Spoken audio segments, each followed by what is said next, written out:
Pessoal, agora a gente vai ver as estruturas condicionais, né? Então, vamos criar um novo projeto, né? E vamos colocar aqui, né? Essa nossa aula, colocar as estruturas condicionais. Então, o pacote começou com número, então ele bota esse PKG, né? A programação não gosta muito desse negócio de começar com número, né? O nome das coisas. Isso. Faltou um aqui.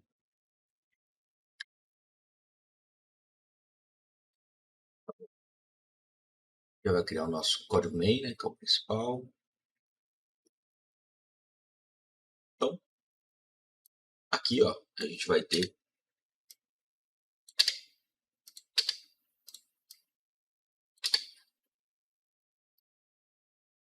uma bela, né? Bom, pessoal, estruturas condicionais é aquilo que ajuda no nosso fluxo, né? Então, o primeiro aqui é a nossa estrutura de fluxo, o famoso if, né? O if, né? Então, a estrutura if, ela funciona da seguinte forma. Eu vou criar aqui ela só mesmo para fins de exemplificação. Então, você já entendeu que as chaves, elas marcam o início e fim de uma estrutura. Então, aqui, por exemplo, é o início e aqui é o fim da nossa classe. Aqui é o início e o fim do nosso método, da nossa função main, que é a nossa função principal. E aqui, né, que é, como eu já citei, onde começa o nosso programa, né? Então, todos os nossos arquivos, vamos ter apenas um deles que tem a função main, pelo menos por enquanto. E aqui eu abri uma nova estrutura dentro do main, que é uma estrutura de fluxo, uma estrutura condicional, né? E como é que o if funciona? Ele tem uma condição interna, entre parênteses, então ele verifica. If significa se. Então, se a minha condição for verdadeira, né, ele vai executar o que está aqui dentro, né, do seu bloco. Então, isso aqui é um bloco, certo? Existe um fluxo alternativo. O if funciona sem ele, mas ele acompanha o if caso você necessite, que é o else. Que numa leitura geral, literal, você teria se a condição for verdadeira, né, faça isso aqui. Se não, else significa se não. Se não, faça isso aqui. Então, toda vez que o meu if não for satisfeito, ele executa o else. Né? Posso executar o if sem o else? Posso. Mas se ele não entrar no if, às vezes eu não tenho um retorno, né? Não tenho algo que me diga o que aconteceu ali. Nesse momento, a gente pode conhecer aqui um tipo de dado especial, que é o boolean. Então, o boolean. O boolean é uma variável que só tem dois valores possíveis, verdadeiro ou falso. Então, eu vou criar uma variável chamada verdade. E o seu valor inicial vai ser true, que significa verdadeiro. Acho que é com T minúsculo. Então ela pode só ser true, que é verdadeiro, tá? A tradução, ou false, que é falso. A minha condição, o que ele vai verificar aqui? Né? Ele vai verificar a variável verdade. Se a variável for verdadeira, então ele vai, né, imprimir para nós, sim, é verdade. Né? E como ela é verdadeira, sim, é verdade. Né? Pessoal, apesar de eu ter botado só verdade aqui, a verificação feita foi essa aqui. Ó. Verdade é igual a true. Né? É mania de escrever com maiúsculo. Então, se isso aqui for verdadeiro, essa é a condição lógica que a gente está operando, que a gente vai ver na próxima aula, operadores lógicos. Né? Então, isso aqui é a verdade. Né? Verdade é igual, isso aqui é igualdade. Então, a gente tem alguns operadores, né, para a gente fazer as operações lógicas, tá bom? Aqui é verdade, tem como ver se é diferente, se é igual, se é maior, se é menor.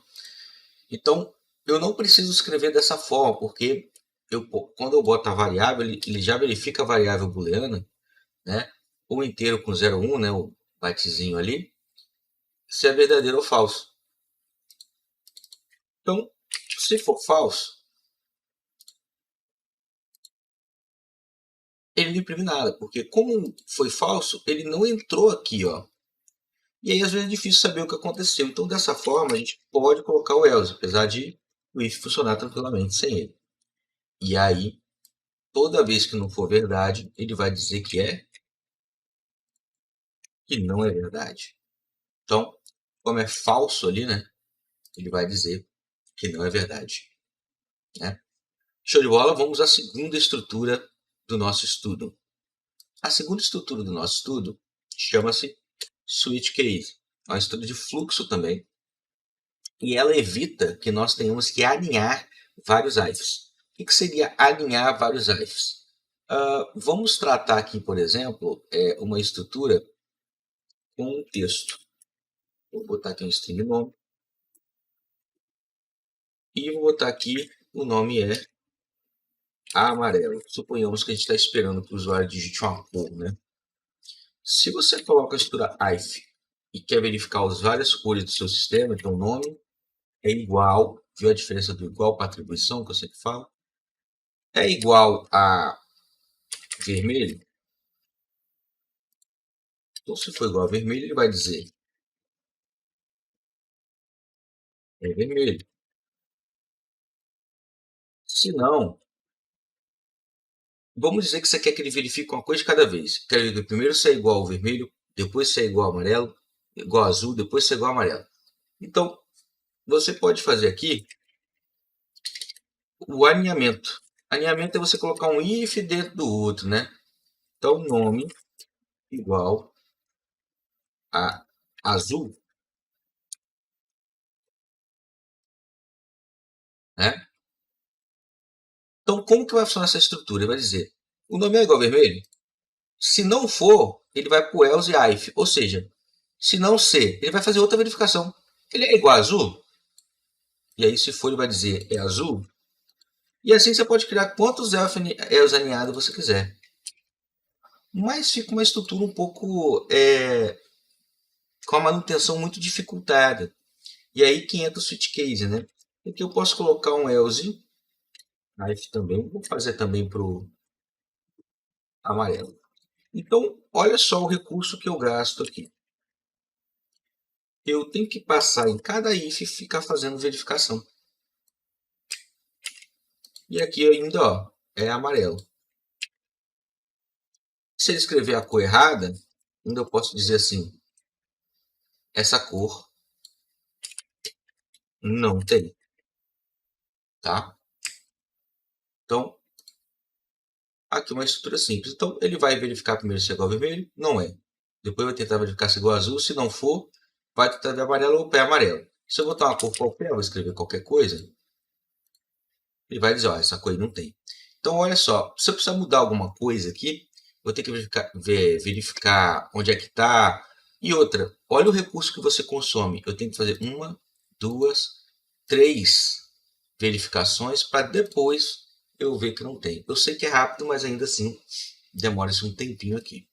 Agora, como é que a gente faz para tornar essa estrutura mais interessante? Então, vocês vão ver o switch case.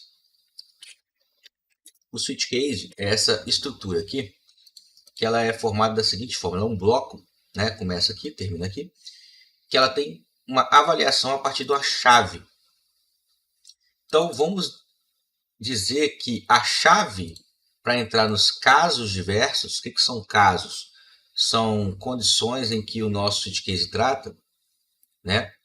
E ainda tem o caso default, que é tipo, se nenhum caso anterior satisfazer, né, o valor da chave, ele tem um comportamento padrão.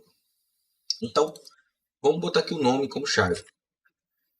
Então, ele sempre vai variar o valor da chave. Então, o valor aqui é esse texto maluco aqui, que não tem, né? Então, vamos botar amarelo. Então, vamos botar aqui caso a chave seja igual, ó, muito parecido com o if. Então, o primeiro caso que eu vou trabalhar é se ele for vermelho.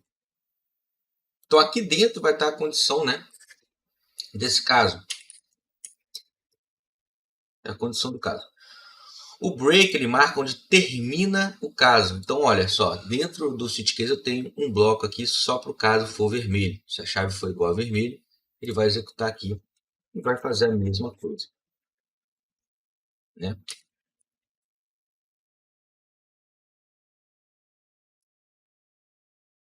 E eu posso criar quantos casos eu quiser.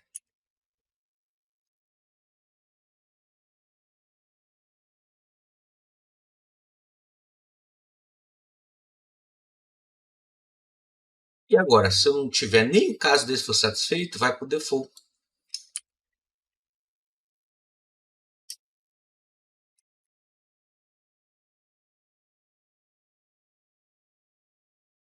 Nenhum dos casos acima satisfazer, né, não tem vermelho, né, não tem nada, ele vai colocar aqui no case. E o interessante dessa estrutura é que quando eu executo, ele vai direto naquele caso.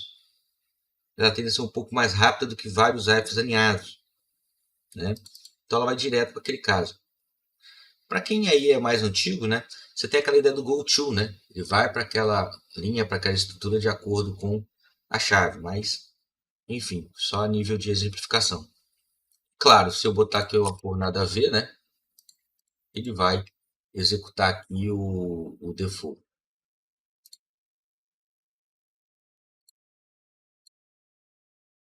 Não tem essa coisa. Então, para nenhum caso satisfeito, default. Olha que legal. Show de bola, né? Então, pessoal, essas são as principais estruturas. Existe também uma estrutura mais ternária. Então, se encerra aqui a nossa aula de estruturas condicionais. E agora a gente vai ver operadores lógicos, né? Para a gente poder somar já o nosso conhecimento.